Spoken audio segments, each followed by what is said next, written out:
Alright, now it's no secret, I've said before in a few previous videos that I want a lathe, but I haven't got room for a lathe, so I'm gonna make it happen. As you can see here, I've got my cabinet which I made quite a while ago. So what I need to do, take this unit and make it longer. It will also give me more storage space, so I'm going to do some more drawers in there. The drawers are going to help to put away a lot of my other tools which used to be on a pegboard, which I've got no room or no home now. So as I always say, let's get on with it. Right then, so before I could do anything else, I have to do a little bit of dismantling. This is mainly just removing an extension part, the top, and then what I would class as the top end piece. At first though, I had actually forgotten how I'd constructed the top frame of it, and I only just really realised how I did it once I removed the top. And I'd use pocket holes. You don't see it, but I did do a lot of hacking away at some of the internal parts to get to the pocket hole screws. Did finally get there, so I was able to remove that top end piece.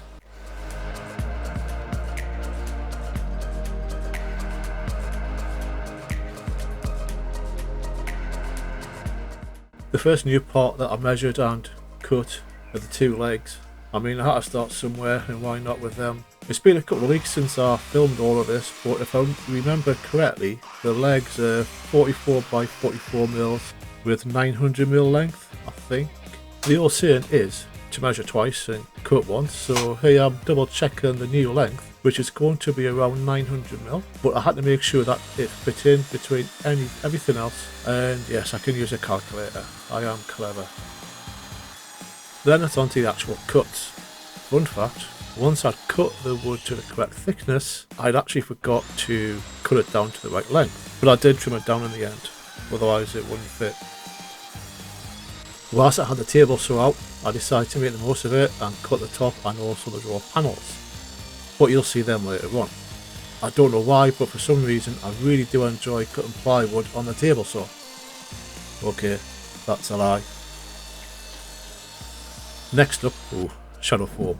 If you haven't seen how I did this steel cabinet, then check the link above. Apart from that, I am now marking out the screw locations on the legs to attach the top side pieces, and then attaching them to the legs. I was actually surprised at how well I'd marked up where to align everything. Well done me.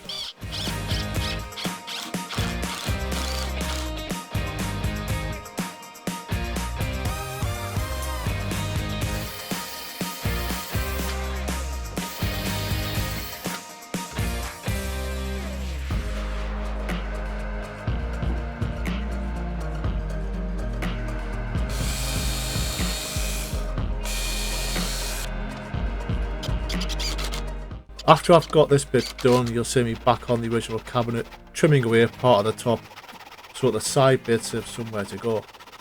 I just eyeballed it on where to cut, so I think I made it a little bit wonky.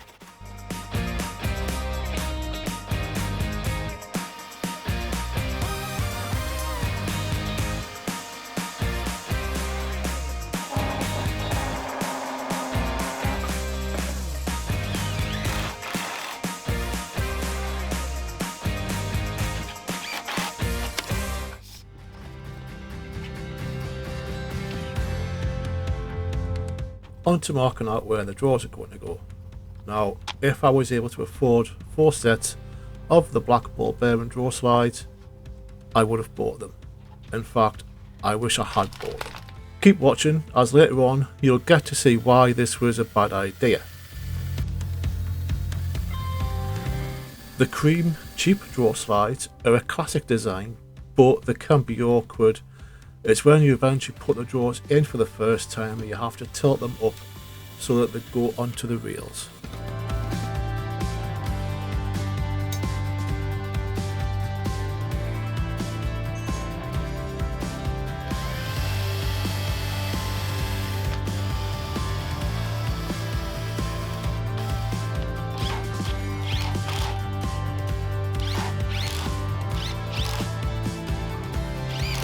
So, now I'm cutting the drawer panels, which I do have all marked out on a cut list.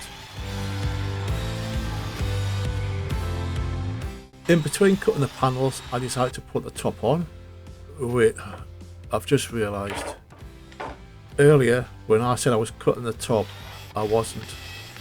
It was the two sides where the drawer slides go. Now I've cut the top, screwed that onto the frame and onto the drawer panels.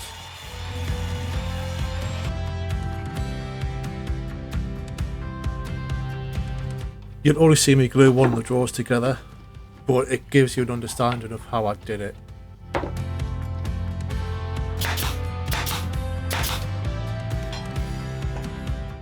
Then it's on to putting the drawer runners onto the drawers. Again, I'm just going to show one drawer, so there's no need to worry in case you're thinking I'm going to show you them all.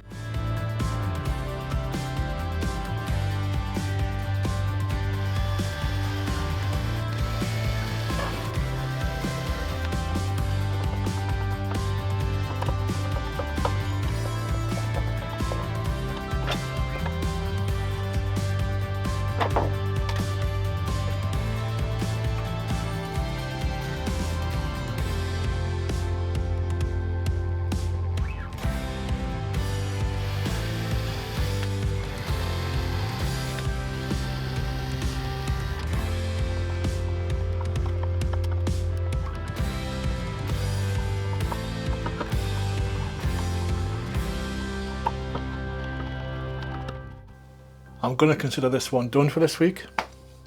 It was a little project I thought was going to be really easy to do and quick. It's proved me wrong, and it's also proved that you shouldn't mix drawer runners. As you can see on the top one, I've got these nice ball bearings, and for the rest, as you've seen, I've got these really cheap ones. So it means that there's different widths that are required on the drawer. So with this drawing, I can't actually put the other ones in. So I'm gonna have to buy another one of the cheap ones, replace the top one, keep those runners on the top for something nicer. Right, whoa. As you can see, I have actually finally got all the drawers done. Now to say it was easy would be an understatement, because I had to take all the drawers apart, narrow some of them, and reduce the height on most of them. That was fun. It's taken me nearly all day today to do that. The unit is ready. It's nice and sturdy. I've got extra casters on the middle legs because it was, shall we say, subsiding in the middle. Ready for a lathe. Yeah, it's ready for a lathe. Anyway, I hope you've enjoyed this and it wasn't as painful for you as it was for me. And if you have enjoyed it, hopefully I will see you all in the next one. Thank fuck for that.